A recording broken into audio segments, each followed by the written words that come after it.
Hola, buenas tardes para todos. Bueno, acá les traigo la clase de adultos mayores, como les había prometido, em, para el día de hoy. Disculpen, estoy efectivamente estoy sentada en la cama porque me usurparon la parte donde yo tengo la computadora. Así que bueno, mi marido está en este momento ahí, así que bueno. Ahora a mí me toca la pieza. Así que bueno, estoy grabando desde mi cuarto. Un poco informal, pero bueno. Em, bueno, ayer recuerden que bajé la clase de juego, que me lo pidieron bastante también, así que ahí pueden chequearlo mismo en el canal. ¿Sí? Bueno, vamos a ver qué nos depara adultos mayores. Voy a tratar de hacerlo bastante acotado, a ver si hoy, como mucho una hora, puedo descartar este tema. No porque no sea importante, sino porque me han pedido mucho el tema del repaso. Entonces quizás quiero ir más para ese lado y ver cómo podemos hacer el repaso, ¿sí? Más que nada por esa cuestión. Bien, vamos a ver. Yo en cada uno de los, quizás se van a dar cuenta, en los diferentes ámbitos en los que se desempeña un psicopedagogo, lo van a ver quizás en la otra clase, donde vemos el ámbito salud, forense y educativo, ¿sí? Pero en general traté de siempre puntualizar en el rol que cumple el psicopedagogo y cuál es nuestra tarea. Quizás puntualizar más en estas cuestiones, ¿sí? Bueno, el rol del psicopedagogo, para empezar, es preventivo, asistencial y se encarga, digamos, de diseñar programas de salud, ¿sí? ¿A qué se refiere con estas tres cuestiones, ¿no? que se remarcan en yo la mayoría lo saco de las fichas de cátedra porque son bastante completas. Cuando habla de un rol preventivo, hace referencia específicamente a, por ejemplo, vieron que a veces, no sé si han escuchado hablar, por ejemplo, de los centros de jubilados. En realidad yo creo que esto es súper positivo y creo que hasta llega a ser preventivo en cierta manera, pero son grupos quizás algunos más informales que otros, informales en el sentido que quizás no se trabaja una cuestión eh, en cuanto a deterioro cognitivo, sino que está más haciendo referencia a hacer viajes, bueno, mantener activo, digamos, a estos adultos mayores, ¿sí? Que se consideran después de los 60, a los adultos mayores. Bien, ¿por qué dice asistencial preventivo? En realidad esto hace referencia a, quizás nosotros sabemos que las características que tienen los adultos mayores, lo vamos a ir viendo, puede llegar a cursar con alguna cuestión de deterioro cognitivo normal, ¿sí? Por ejemplo, de memoria, pero cuestiones normales. Y en general solamente es en un área cognitiva, ¿sí? Eso es como lo normal, digamos. Eh, pero hay algunos, por ejemplo, que ya vienen con antecedentes de padecer, o sea, antecedentes familiares de padecer algún trastorno en particular, como puede ser el tema de la demencia senil, ¿sí? Cuando ya hay un antecedente, es probable que hay una probabilidad de que esta persona pueda llegar a padecer lo mismo. Entonces, de manera preventiva, quizás se lleva adelante, digamos, un tipo de estimulación como para prevenir o retrasar, digamos, a veces esta cuestión, ¿sí? ahora lo van a entender más específicamente, ¿sí? Cuando vayamos viendo más adelante, ¿sí? Pero básicamente es eso, ¿sí? El psicopedagogo en los adultos mayores quizás se encarga más de asistir al adulto mayor, em, tratar de que, digamos, se mantenga ocupado, se podría decir. También cumple el rol también de afianzar un poco los vínculos con su entorno familiar. em, También estimula el tema de lo que es los grupos, como les decía, los grupos de jubilados que hacen viajes juntos, por ejemplo. Esto es bastante positivo para los adultos mayores. Entonces es súper recomendable también. En algunas, incluso en algunas universidades también, como por ejemplo la nuestra, la Universidad de Lomas, tienen programas para adultos mayores. Eh, bueno, ahora no sé si tanto porque Em, ahora no sé si tanto porque antes me acuerdo que estaba el SUB y algo así se llamaba y tenían un programa para adultos mayores. Em, Bien, que yo me acuerdo que hacían tango, algunas eran re lindas, la verdad. Em, bueno, y vamos a ver con respecto a, a estas terminologías quizás de vejez o envejecimiento. Esto voy a tratar de pasarlo rápido porque creo que está bastante claro en la parte eh, en la parte del texto, ¿sí? Hay diferencia, se marca una diferencia entre la vejez y el envejecimiento, ¿sí? El envejecimiento hace más referencia a la parte biológica, ¿sí?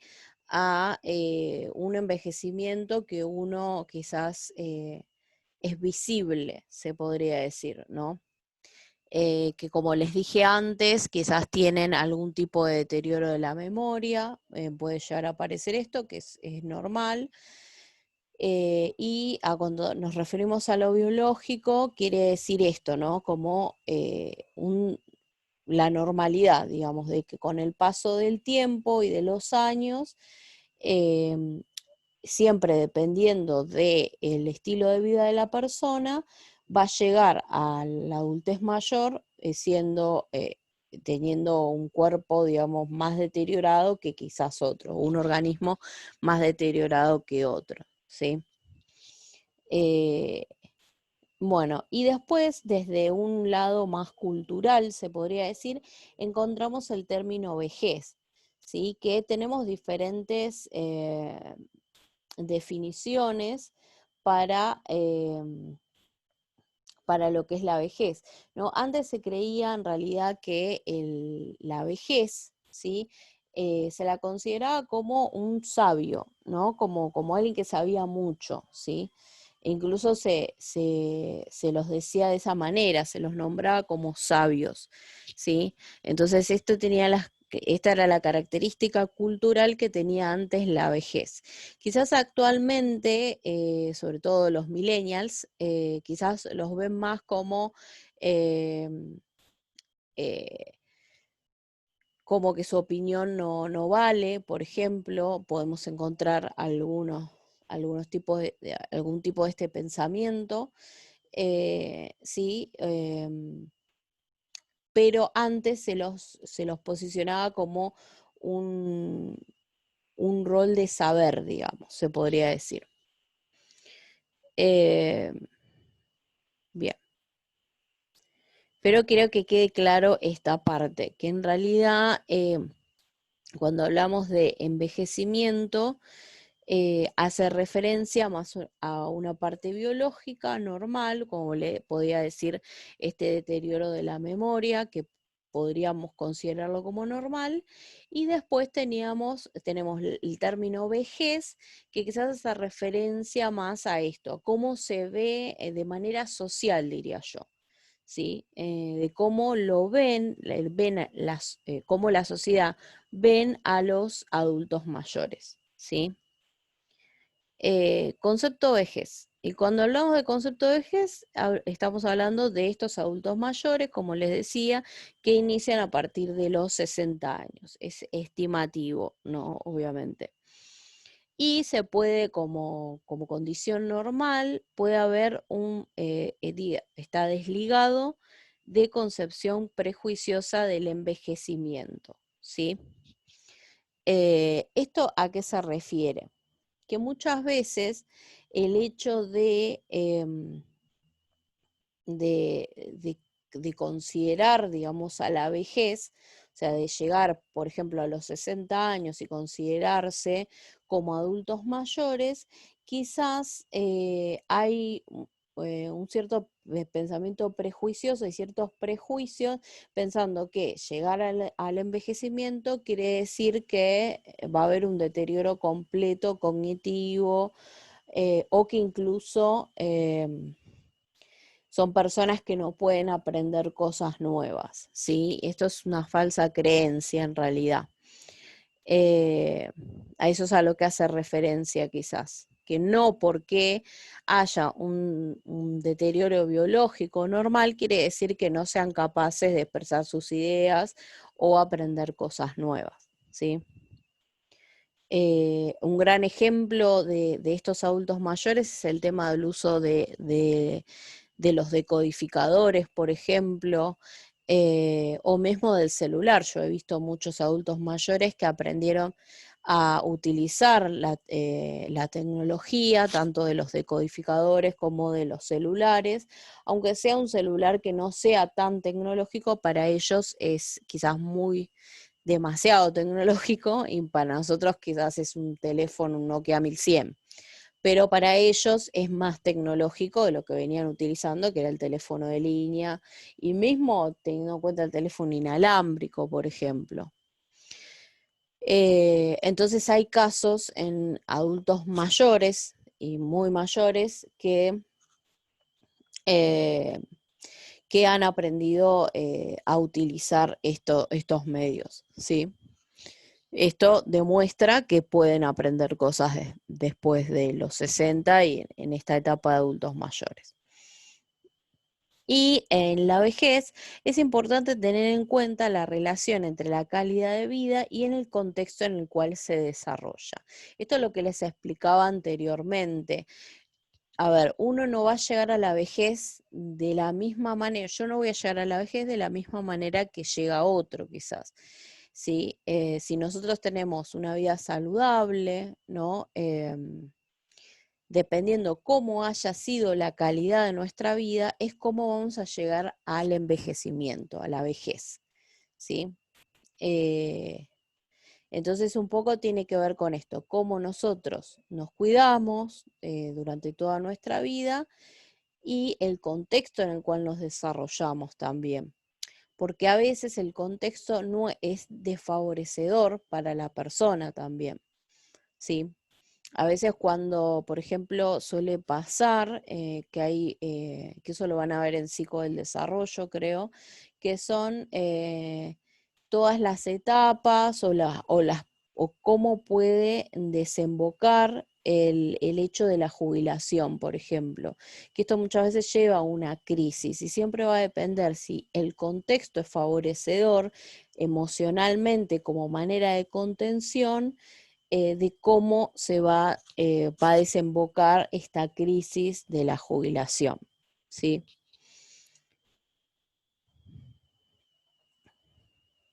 Bueno, cuando hablamos de clínica psicopedagógica, em, hacemos referencia quizás a, siempre teniendo en cuenta cuando hablo de clínica psicopedagógica, es cómo nos posicionamos nosotros y cuál es nuestro trabajo con estos adultos mayores, ¿no? Hace referencia a esto. La idea es mejorar su calidad de vida, por ejemplo, si son adultos mayores que son muy sedentarios, poder estimular esta parte más activa, digamos, ¿no? Teniendo en cuenta siempre sus intereses, ¿sí? Favorecer las redes de contención, esto es un poco lo que les decía, el tema de por ejemplo, si es una persona muy solitaria, que no ve mucho a sus familiares, poder hacer una reunificación, se podría decir, familiar, para ampliar un poco, para eh,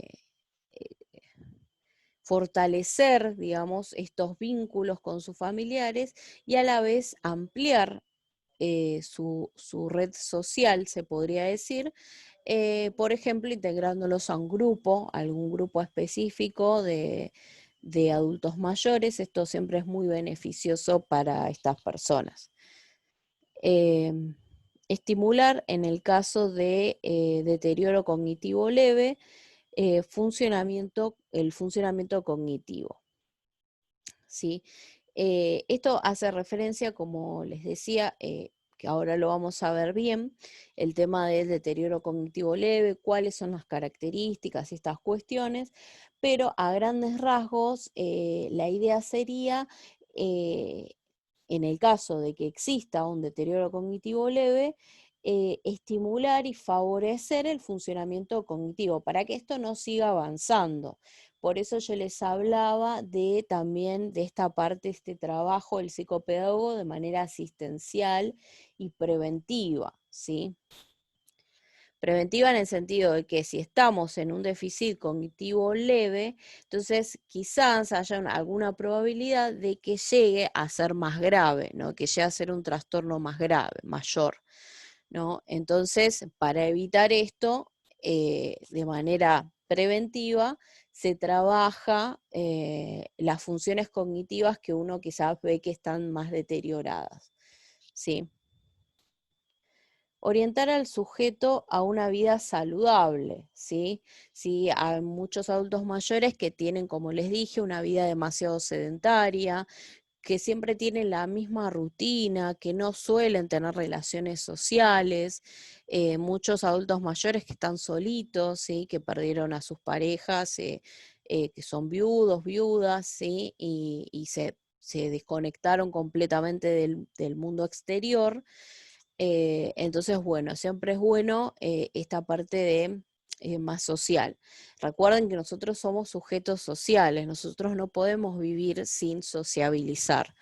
Entonces, esta parte es importante. Y a veces las familias, porque qué sé yo, porque muchos se preguntan por qué los ancianos, los que le dicen ancianos o los adultos mayores, empiezan a hablar tanto del médico. Y es por esto un poco también, ¿no? Porque necesitan, digamos, alguien que todos necesitamos a otra persona que nos dé esa mirada y nos preste atención, ¿no? Se preocupe de cierta manera. Y bueno, es un poco esto también, que capaz que están re sanos, pero bueno, se terminan enfermando por la misma depresión y la soledad los lleva a esto también. Llevan a descuidarse, a tener una vida sedentaria. Entonces, nuestro trabajo también un poco es orientar a este sujeto a que pueda tener una vida mejor, ¿sí? No solamente en lo que es salud, sino también social y emocional, ¿sí? Preservar la actividad intelectual, es decir, capaz, quizás son adultos mayores que no tienen ningún deterioro cognitivo en general, ni leve, o sea, lo normal, digamos, propio del envejecimiento, de la vejez, pero es importante preservar esta actividad intelectual, es decir, mantener la mente activa, ¿no? El cerebro en constante actividad, ¿no? Por eso en la Universidad de Lomas hay ciertos programas que son específicamente para esto, para mantener toda esta parte social, emocional y cognitiva, ¿no? Activa. Em, Y tienen que tener en cuenta también que en nuestro trabajo muchas veces es armar grupos teniendo en cuenta las dificultades, digamos, de cada paciente. Nosotros primero quizás evaluamos cada uno individualmente y dependiendo a las capacidades y dificultades que tiene cada sujeto es que vamos a ir armando los grupos, ¿sí? Esto también es importante, porque esto también les va a servir, porque quizás si nosotros en general, ¿no? Es como todo.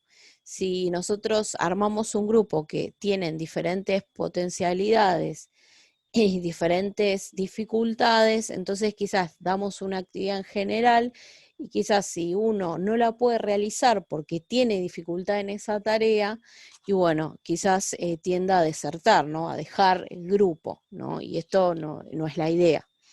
Entonces es más que nada por estas cuestiones. Y siempre tiene que ser objetivos que ellos lo puedan lograr, ¿sí?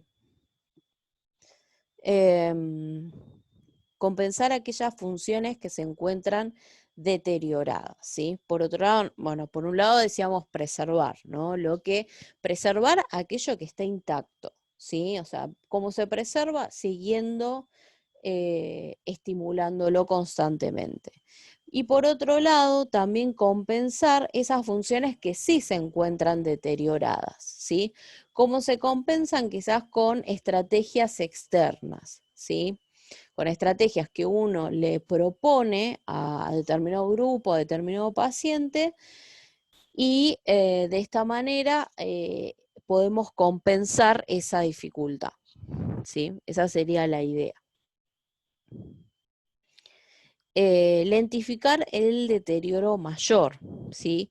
Esto es en los casos, por ejemplo, que como les decía, cuando hay algún antecedente específico, como puede ser la demencia senil, ¿no? Que puede ser un Alzheimer, por ejemplo, que es un tipo de demencia senil, cuando hay un antecedente en la familia es importante em, que este adulto mayor podamos, digamos, prevenir, digamos, o retrasar eh, el avance, digamos, de este tipo de trastorno, ¿no? De cómo es el Alzheimer, que encima es tan cruel, ¿no?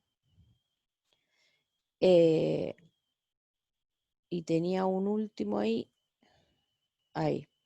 Rehabilitación y estimulación cognitiva. En dicho caso es importante trabajar con las familias, ¿sí? Bueno, en este caso, rehabilitación y estimulación cognitiva es un poco lo que les estaba contando más que nada en los trastornos mayores, que ahora lo vamos a ver, pero es más que nada en este caso la rehabilitación, ¿sí? Y es importante en este caso, cuando estamos hablando quizás de un Alzheimer ya avanzado o de una demencia senil, es importante y trabajar con las familias en cuanto a los vínculos, ¿sí? Como afianzar más estos vínculos. Esta es la idea. Orientar a la familia, también ese es un trabajo del psicopedagogo también, poder orientar a la familia en cuanto a lo que le pasa al adulto mayor, a su familiar, ¿sí? Y cómo va a ir avanzando, qué es lo que se puede hacer, qué no se debe hacer, y todas estas cuestiones que son importantes, ¿sí? Bueno, los cambios normales tenemos la parte como fisiológica, que es la disminución visual, auditiva, fuerza y función muscular. Sí, esto es como lo normal, digamos, es un deterioro normal propiamente biológica o fisiológica, ¿sí? Esto es un poco lo que le decía del envejecimiento, ¿no? Es un claro ejemplo de envejecimiento, ¿no? De toda esta parte quizás de envejecimiento eh, normal, digamos, pero propiamente biológico. Y la parte cognitiva, que son las modificaciones en las funciones cognitivas, mientras que otras permanecen estables. O sea, lo que dice es que hay determinadas funciones cognitivas que van a estar estables, o sea, que se van a mantener, y otras que que van a ir en descenso, digamos, pueden llegar a descender a partir de la vejez, digamos, ¿no? Pero siempre muy despacio, ¿no? Progresivamente. No es que va a ser de un día para otro se va a empezar a deteriorar, sino que esto es progresivo. Por eso es importante tener una vida saludable, estimulante, social, no solamente en lo que es salud, biológico y fisiológico, sino también en la parte social y emocional, ¿sí? Bueno, las funciones ejecutivas básicas también podría llegar a haber algún enlentecimiento del procesamiento de información, es decir, digamos, procesan la información de manera más lenta, parece como que les cuesta un poco más comprender, entonces es por esto. ¿Sí? Pero es totalmente normal. Una disminución atencional también, que parece que no prestan atención o la atención es muy lábil, ¿no? También. O podemos observar que en pocas cosas son las que quizás ponen el foco atencional demasiado tiempo, entonces son estas cuestiones y el tiempo de recuperación de la información. Todo esto se empieza a lentificar, digamos, pero es normal, siempre en un grado normal, ¿no? Eh, por ejemplo, vamos a encontrar adultos mayores que quizás les lleve más tiempo que a otros, quizás recuperar cierta información, que ya les preguntamos algo y entran en duda, ya no pueden acceder a esa información antigua tan fácilmente, ¿sí? O tienen algunas dudas hasta que la pueden recuperar, ¿sí? Tardan un poquito más que quizás antes, ¿no? En tiempos anteriores, ¿no? O en etapas anteriores. Entonces, esto es a lo que hace referencia. Pero lo recuerdan, lo terminan recordando, ¿sí? Estos cambios varían teniendo en cuenta los factores de la actividad física activa y la estimulación cognitiva. Esto es un poco lo que les venía diciendo de la calidad de vida que tuvieron estos adultos mayores, ¿sí? No es lo mismo, no va a llegar de la misma manera a la adultez mayor una persona que quizás tuvo una vida más sedentaria en el sentido de que es yo, un oficinista, por ejemplo, que no hacía actividad física y que estaba todo el día sentado en una computadora, que aquella persona que hacía actividad física, que quizás era oficinista también, pero se tomaba el tiempo para hacer actividad física y tener una vida saludable, comer sano, el hecho de no fumar, no tomar en exceso, bueno, todo lo que es en exceso sabemos que hace mal, ¿no? Eh, y también la cuestión de estimulación cognitiva. No es lo mismo aquel que quizás está acostumbrado todas las noches a leer un poquito o leer 1 hora por día, de aquel que no lee absolutamente nada, ni siquiera lo que hay en redes sociales, ¿sí? Eh, Cuando hablo de estimulación cognitiva, también es importante tener en cuenta, yo digo la lectura porque creo que es lo más común quizás, pero en realidad cuando hablo de estimulación cognitiva, también es, hoy en día, por ejemplo, hay muchos juegos que son bastante interactivos y hacen movilizar bastante todo el funcionamiento cognitivo. Bueno, quizás hago más referencia a esta parte, ¿no? Todo lo que haga mover, digamos, y haga que se establezcan conexiones sinápticas, ¿sí? Todo esto formaría parte de lo que es estimulación cognitiva. Si bien la lectura en parte lo hace, porque tenemos que comprender lo que estamos leyendo y tenemos que procesar información, creo que lo más estimulante, si uno quiere llegar bien a la adultez mayor, siempre es recomendable que sea, cuando hablamos de estimulación cognitiva, que sea más referido a un conflicto, que haya un conflicto en el medio, ¿sí? Un conflicto en este sentido, ¿no? Como por ejemplo, no sé, hacer un sudoku, por ejemplo, algo quizás más complejo que leer un libro, una novela o lo que sea, ¿sí? O algo siempre que llega a complejizar, ¿sí? Como dice Piaget, ¿sí?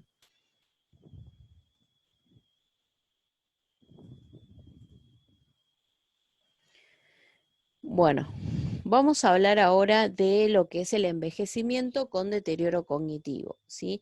Y vamos a hablar específicamente del DSM-5. Bueno, el DSM-5, ustedes saben que es un manual diagnóstico, o sea, que se utiliza para diagnosticar. Tiene todos los trastornos, cómo están clasificados y los síntomas o los criterios necesarios para poder diagnosticarlo, ¿sí?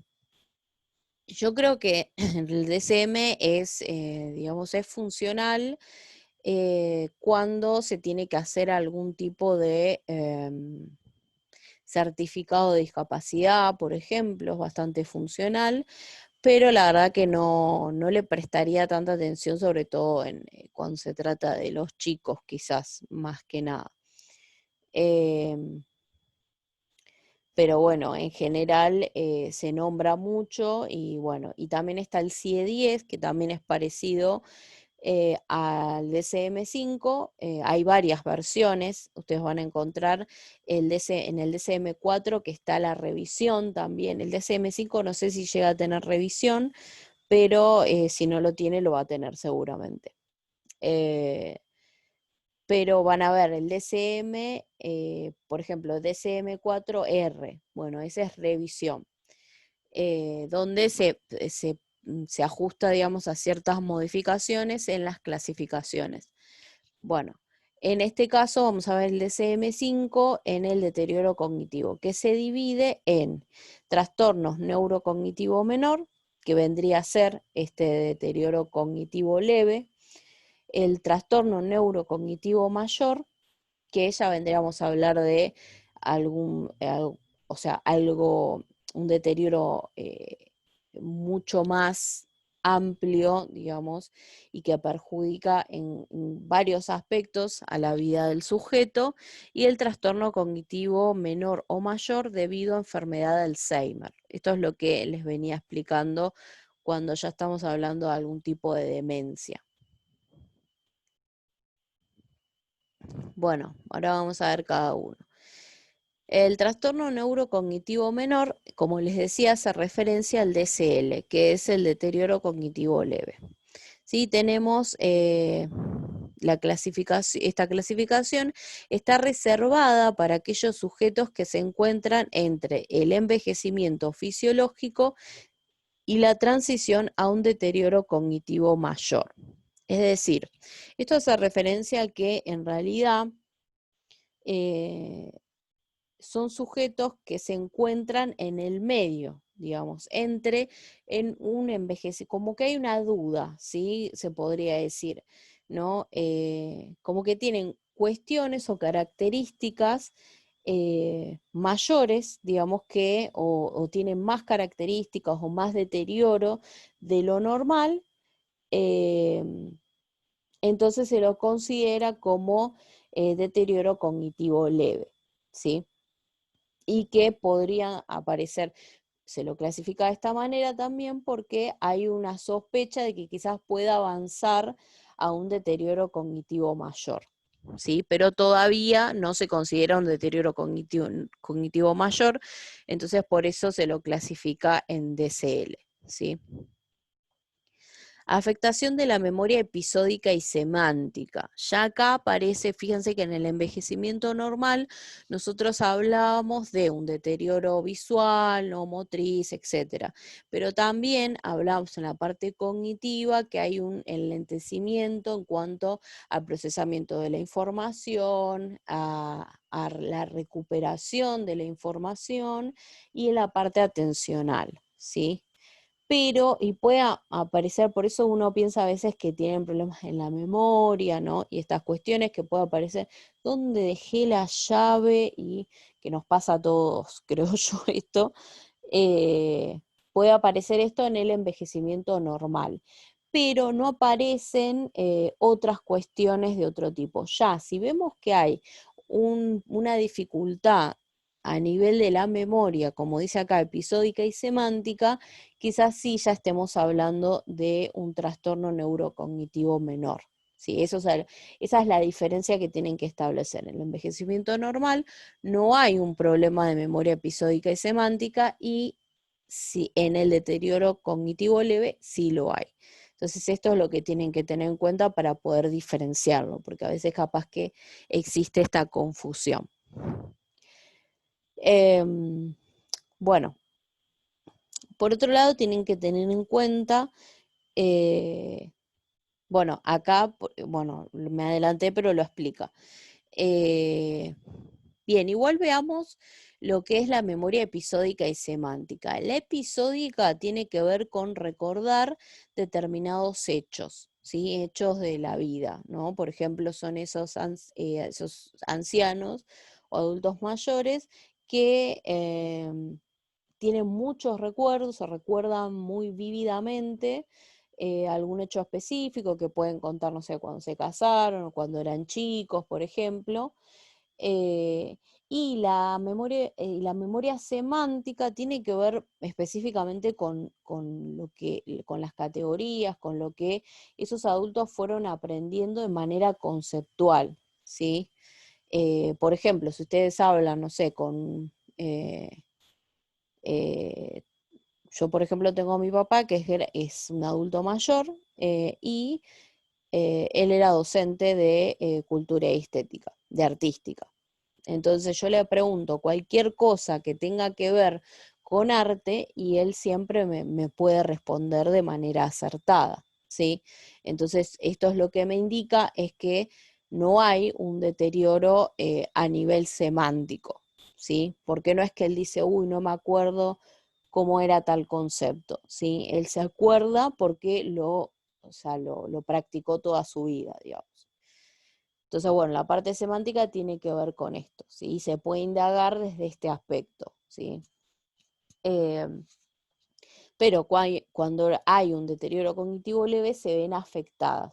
Quizás no de manera completa, quizás no es que no se acuerdan de nada, ¿sí? Pero sí tienen más dificultades en acceder a esa información, ¿sí?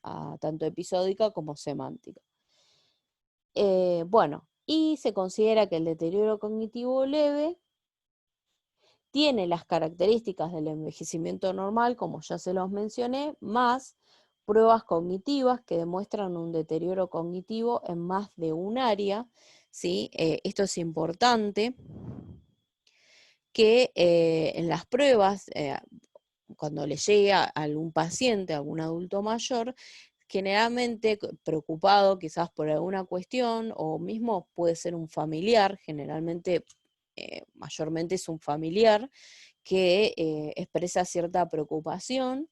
Entonces, bueno, se le van a administrar determinadas pruebas cognitivas para ver qué áreas están afectadas. Y si es más de un área que esté afectada, ya estamos hablando de DCL, ¿sí? De deterioro cognitivo leve. Cambios referidos por el paciente o acompañante fiable.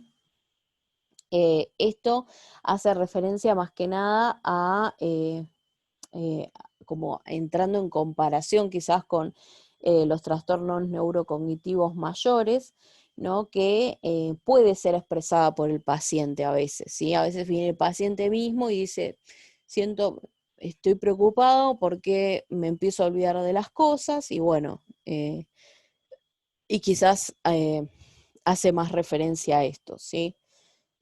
Pero tiene que, para considerarse como DCL, tiene que aparecer deterioro en más de un área cognitiva. O sea, la memoria es solamente una, ¿sí? Pero ya si aparece más de una, ya ahí sí se consideraría DCL, ¿sí? Cambios referidos bueno, acompañante fiable, bueno, acompañante fiable puede ser un familiar también o la esposa o un amigo, etcétera. Desempeño normal en la actividad de la vida diaria, esto también van a ver que es una diferencia importante a comparar, digamos, con los trastornos neurocognitivos mayores, ¿sí? Porque el desempeño, bueno, igual no los quiero mezclar porque ahora lo vamos a ver, pero bueno, pero en general en el DCL pueden realizar las actividades cotidianas de manera normal, ¿sí? Pueden realizar ellos mismos las tareas. Pueden llegar a tener algún olvido, ¿sí? Específico, pero en general se pueden manejar solos, ¿sí? Dificultades en actividades más complejas como cuidados de terceros, manejo de dinero, etcétera, ¿sí? Esto también es una característica. A veces se piensa que con el envejecimiento, con la vejez, viene acompañado este tipo de problemas. Y en realidad este tipo de problemas no son normales, ¿sí? Que tengan problemas con el dinero. em, a mí me pasó particularmente, mi abuela tenía demencia senil y al principio, cuando había fallecido su esposo, lo que le pasó fue esto, que empezó a tener dificultades en este nivel. Llevaba un montón de plata y le daba toda la plata al remisero y pensaba que estaba bien, llevaba 10 lucas encima y se le daba al remisero y a ver, y se bajaba del auto pensando que le había dado justo, por ejemplo. Bueno, este tipo de dificultades no son dificultades normales, ¿sí? Entonces es importante que, que se trabajen y que se evalúen y que se estimule y se lo trabaje constantemente, ¿sí? Eh, bueno, y ahí pueden ver también, o sea, a grandes rasgos lo que tienen que tener en cuenta acá es esto, el envejecimiento normal más estas características, que tenga un deterioro cognitivo en más de un área, que que haya un desempeño normal en actividades diarias, pero que tenga algunas dificultades en actividades más complejas, como en cuidados de terceros, manejo de dinero, etcétera, ¿no? Estas cuestiones. Esto es lo que tienen que tener en cuenta, ¿sí? Bueno, el trastorno neurocognitivo mayor, que yo acá les puse demencia. Eh, bueno, en los trastornos neurocognitivos mayores vamos a ver que hay una afectación de la autonomía del sujeto. Es decir, ya tienen dificultades hasta en realizar actividades de la vida diaria, ¿no? En el desempeño de la vida diaria, ¿sí? Fíjense la diferencia con el trastorno neurocognitivo menores, ¿no? Que sí, que no tienen ninguna dificultad en este nivel. Y de manera progresiva, digamos, empiezan a tener dificultades en actividades más complejas, como le decía, el manejo de dinero, cuidados de terceros, ¿no? Todas estas cuestiones. Eh, Llega a ser patológico, esto ya se considera patológico, en cambio el deterioro cognitivo leve no se considera patológico en este sentido. ¿Por qué decimos patológico? Porque en realidad cuando hablamos de demencia es una patología que está dentro de este trastorno neurocognitivo, ¿sí? Y además que es progresivo, esa es la característica de lo patológico, que va progresando, que son, digamos, trastornos o patologías que van avanzando. Eso es a lo que hace referencia. Van avanzando en cuanto a deterioro, ¿sí? Eh, por eso en los trastornos neurocognitivos mayores se los considera como patológicos y en cambio en los menores, como el deterioro cognitivo leve, no se considera como patológico, ¿sí? Digamos que es superable, ¿no? Con estimulación, con favorecer el entorno emocional, etcétera, etcétera, y todo lo que les dije se puede superar, ¿sí? En cambio estos es más que nada asistencial y bueno, un poco tratar de enlentecer, digamos, esta progresión, digamos. Eh,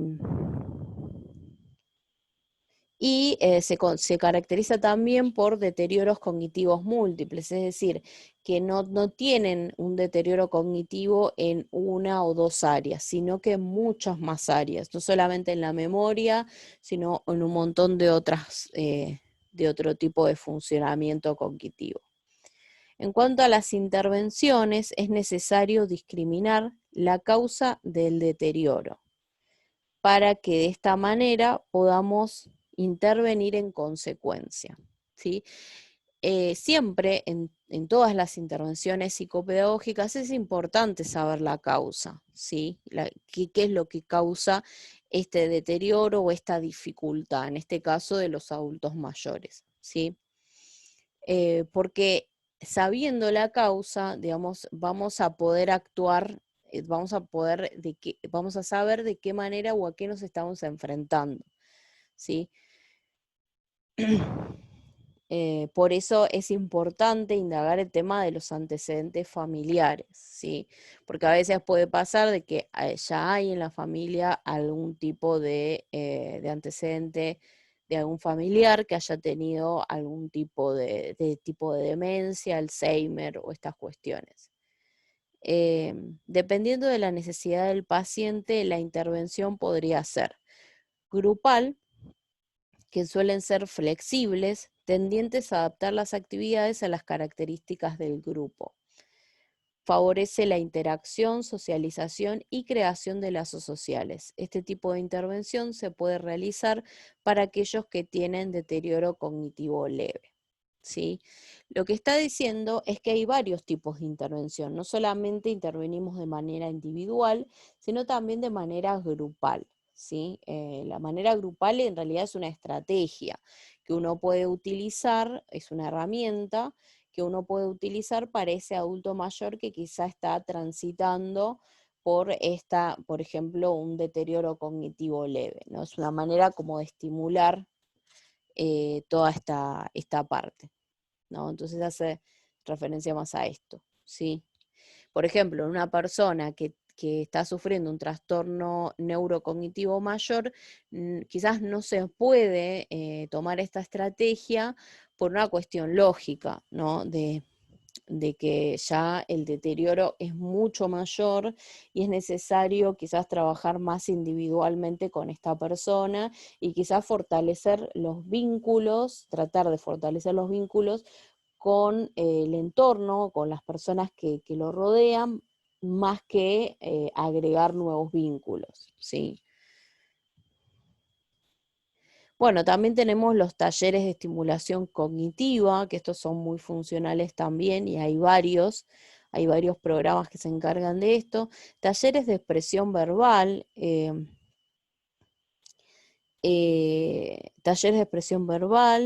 actividades recreativas, musicoterapia, arteterapia, bueno.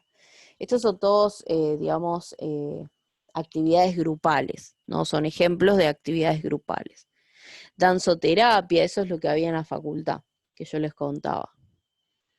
Bueno, y por otro lado tenemos el dispositivo individual que hace más referencia o está basado en el perfil cognitivo del paciente, ¿sí? Esto es lo que les decía.